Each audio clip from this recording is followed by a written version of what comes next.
Today I have a new series for you. I'm going to start doing trivia on Tuesdays, or as many Tuesdays as I can swing.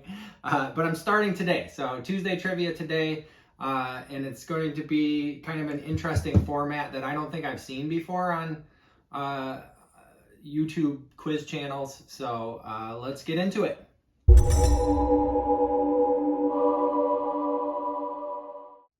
What's up, physical media fans? I don't have any physical media to show you today.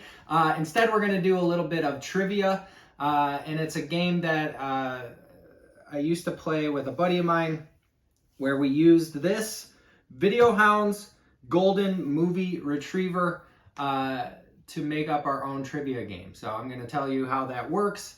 I'm going to go through 10 titles. The theme is going to be 4K titles that I have featured on this channel in the past. So we have 10 titles, all were featured on this channel and are for sale. A lot of them, not all of them, I think I sold several of them, but some of them are for sale in my YouTube store, link in the description. But the way it works is this VideoHound, sorry, I've been sick, so I'm a little phlegmy, sorry.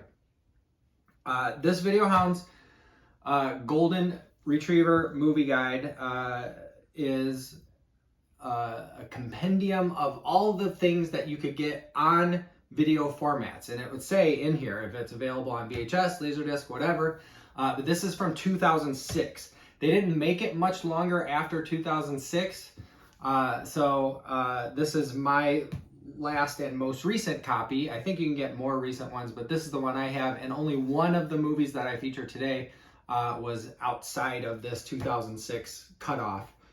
So that one, the trivia part came from IMDB. Now, the way it works is leaving out identifying people, characters, titles, and whatever. You read the description of the movie, and then the person has to guess. If they can't guess it, then they get the year, then they get the actors in it, they get the director, and then I'm going to give you the answer. So the order is a description stripped of identifying words, the year that the movie came out, actors that are in it, and I do it in reverse order, like top 3 or so actors in reverse order of top billing. So if, you know, Brad Dourif was the 3rd build, I would say him first, and then I would go build up to the main character probably.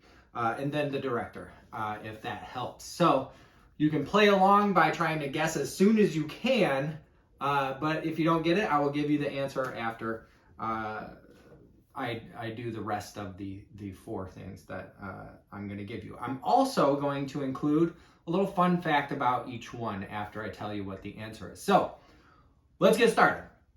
The first one, so I'm going to read the description minus any identifying words, and then you need to guess what it is. Try to guess as soon as you can in my description, or once I get to the year, the actor, so on and so forth. So again, came from this VideoHound's golden movie retriever, except for one of them, and I'll tell you what that is as we go. So let's go. Terrifying tale from horror maven blank is an effective combination of American Gothic, academia, and urban squalor. A search for dissertation material leads graduate student Helen Lyle into gang-infested housing.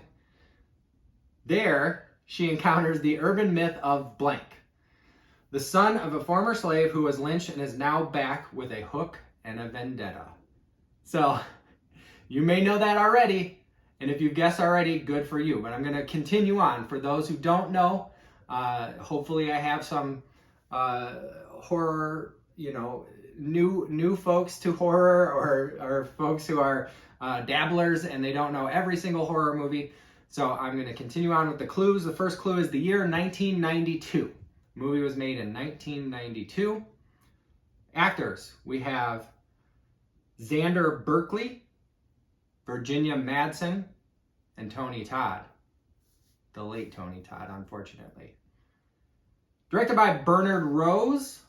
And in this one, I'm going to include the writers too, because the writers are Bernard Rose and Clive Barker. Did you guess? It is Candyman. So Candyman from 1992. my fun fact is that it was co-written by Clive Barker. So I've given that away in the clues. But that's something that I didn't realize when I saw it, and I saw it a long time ago, even though I was a Clive Barker fan at that time. Next one. So I start with the description and go from there. This one is a very pithy description. It's very short, but that's what they have in their Golden Retriever. So that's what I'm going with. A college sorority is besieged by an axe murderer over the holidays.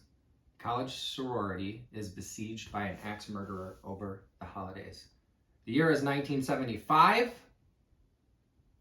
Actors are Andrea Martin, Art Hindle, Olivia Hussey, John Saxon, and Margot Kidder. So maybe that gives it away.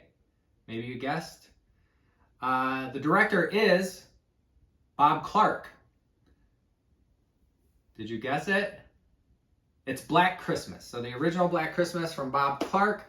My fun fact is that Bob Clark started with some horror films. Children Shouldn't Play with Dead Things. But he has done quite a few genres. He did family comedy with Christmas Story. He did raunchy comedy with Porky's 1 and 2. But his second feature film, The Night Andy Came Home, which is also called Dead Watch. Hold on, I wrote it down.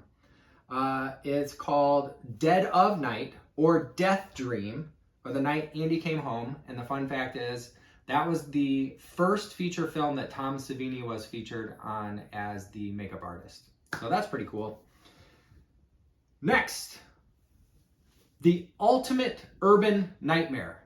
A ruined future Manhattan is an anarchic prison for America's worst felons. When convicts hold the president hostage, a disgraced war hero unwillingly attempts an impossible rescue mission. So this isn't quite horror light maybe, but it's sci-fi, it's future dystopia. And the year is 1981.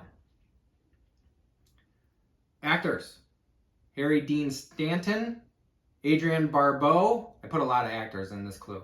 Isaac Hayes, Donald Pleasance, Ernest Borgnine, Lee Van Cleef, and of course, if you've gotten it already, of course, Kurt Russell. The director is John Carpenter. Hopefully you got it by now. It is Escape from New York. Escape from New York. And my fun fact about that is the computer graphics, the vector graphics when they're scanning Manhattan on the approach to have Snake glide in, are done practically. They did it with a model of Manhattan that they had painted all black with high contrast outlines on all of it. So it looks like computer vector graphics, super high res, and at the time that was an impossibility essentially. So they did it practically, and that is awesome. That's an awesome little bit of trivia that I've learned over my years. Next, we have a teenager flees a chaotic past to slowly become a member of a bizarre race of demons that live in a huge abandoned Canadian graveyard, a place where every sin is forgiven. So if you are, horror hardcore, you might know that, especially with the Canada clue in there. But if you don't, let's keep going with the clues. The year is 1990. The actors are Craig Sheffer, Ann Bobby, Doug Bradley, and David Cronenberg. Yes, David Cronenberg as an actor, but he's not the director. The director is Clive Barker. So Clive Barker directed this one and wrote it. Did you get it? It's Nightbreed. So Nightbreed, the fun fact is it is based on Clive Barker's novel Cabal. And it has, at the time, Clive Barker said it was very chopped up by the studio. They didn't understand his vision. They didn't understand kind of what the movie was getting at. It was super chopped up. Years later, they came out with a closer to Clive Barker's vision cut called the Cabal cut that had some very rough footage in it.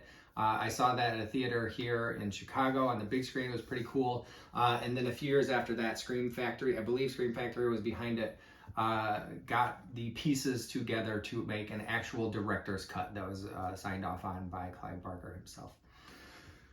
Next, we have adapted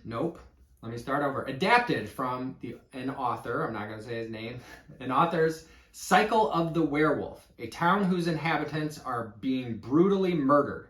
It finally dawns on them that the culprit is a werewolf. The year is 1985. The actors are Megan Fellows, Everett McGill, Gary Busey, and the main character, Corey Haim. It's played by Corey Haim. Did you get it? This one is directed by Daniel Attias. So my fun fact about this movie is that is Daniel Attias' only feature film as a director. So it's his only credit as a director on a feature film. He did TV episodes a lot, but the movie is surprisingly good. It holds up surprisingly well. It's got some good scares in it, some good effects, and so on and so forth. So it's worth checking out. Silver Bullet, a Stephen King adaptation. So that's the name I left out in the description. Next, I should have been counting these. I don't know what number we're on. 5, 4. Apparently subscribing to the Two Wrongs Make a Right school of sequels.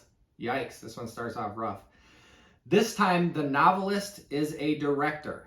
So that's kind of a clue there, and it's not a description of the movie, but I included it, maybe help you out and show you what VideoHound's Golden Movie Retriever thought of it. So here's the actual description of the movie. 15 years later, Detective Kinderman is faced with a series of really gross murders bearing the mark of a serial killer who was flambéed in the electric chair on the same night as, and this is my own replacement, the events of the first film. With the aid of priests, the detective stalks the transmigratory terror. Even knowing this movie as well as I do, that description doesn't do a whole lot in the way of describing the movie very well. So if you don't get it, I fully understand. The year is 1990. 1990. The actors are Nicole Williamson, Jason Miller, Brad Dourif, and the main character is played by George C. Scott. Did you get it yet? It is directed by William Peter Blatty. That is the novelist turned director who they skewered at the beginning of this description. The VideoHound might not have liked it that much, but it is a great movie. It has held up the test of time and, you know, has become kind of a cult classic. My fun fact about this movie, after I tell you the title, is something that is subjective. So the title is The Exorcist 3, Legion. And the fun fact is that this has what is widely regarded to be one of the best jump scares in any movie. So it has a great jump scare in it. I won't spoil it where it is, but if you've seen the movie, you probably know. If you haven't seen it, you're in for a treat. Next, we have in 1765, a period piece. In 1765, in a remote province, a mysterious creature is savagely killing women and children throughout the countryside. Naturalist Grégoire, it's French, Grégoire, and his Iroquois blood brother, Mani, are sent by King Louis XV to kill and stuff the beast for posterity. This is a tough one. The year is 2001. The actors are Samuel Le Bihan, Mark Dacascos, Vincent Castle, and Monica Bellucci. Now in this one, I didn't put the main actors last. I put the better known in the United States actors last.